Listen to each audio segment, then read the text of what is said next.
மாநிலங்களவையில இன்னொரு விஷயமே நடந்திருக்கு. இதுல என்ன பண்ணியிருக்காங்க அப்படின்னு பார்த்தோம்னா, மாநிலங்களவையுடைய தலைவர் வந்து விசா இல்லாம, பாஸ்போர்ட் இல்லாம எந்த மாதிரியான நாடுகளுக்கெல்லாம் போகலாம் அப்படின்ற மாரி ஒரு தரவரிசை பட்டியல கேட்டிருக்காங்க. இதுக்கு வெளியுறவு விவகாரங்கள் இணை மந்திரியான கீர்த்திவர்தன் சிங் வந்து பதில் அளிச்சிருக்காங்க. அவங்க அப்படி என்னதான் சொல்லியிருக்காங்கன்னு பார்த்தோம்னா, நெறைய நாடுகளுடைய தரவரிசை பட்டியல் வந்து இருந்துட்டு தான் இருக்கு. நெறைய பாஸ்போர்ட்டுக்கான தரவரிசை பட்டியலுமே இருக்கு. நெறைய பிரைவேட் செக்டார் கம்பெனிஸ் வந்து இந்த மாதிரியான தரவரிசை பட்டியல அவங்க வந்து வழங்கிட்டு வந்துட்டு இருக்காங்க. பட் என்னதான் இந்த மாதிரி வழங்கிட்டு வந்துட்டு இருந்தாலும் இது எல்லாராலையுமே பரவலா அக்செப்ட் பண்ணப்பட்டிருக்கா அப்படின்னு பார்த்தோம்னா கிடையாது அப்படின்ற மாதிரி சொல்லியிருக்காரு.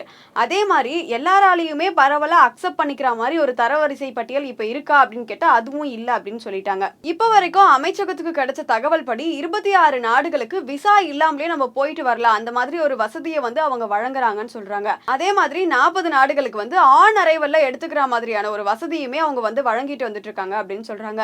இந்த ஆன் அரைவல் அப்படின்னா என்ன அப்படின்னு பார்த்தோம்னா, அங்க போயிட்டு இருக்கும் போதே அதுக்கான பாஸ்போர்ட்டையும் விசாவையும் எடுத்துக்கிற மாதிரியான ஒரு வசதி தான் இது. 26 நாடுகள் யார் யாரு அப்படின்னு பார்க்கும்போது மலேசியாவா இருக்கட்டும், தாய்லாண்டா இருக்கட்டும், நேபாளா இருக்கட்டும், பூட்டானா இருக்கட்டும், இந்த மாதிரியான நாடுகளுக்கு எல்லாத்துக்குமே முக்கியமா சொல்ல போனா சிங்கப்பூர் முதற்கொண்டு மொத்தமா 26 நாடுகளுக்கு வந்து நம்ம பாஸ்போர்ட் இல்லாமலே வந்து உள்ள போய்க்க முடியும் அப்படிங்கிற மாதிரி வந்து சொல்லியிருக்காங்க.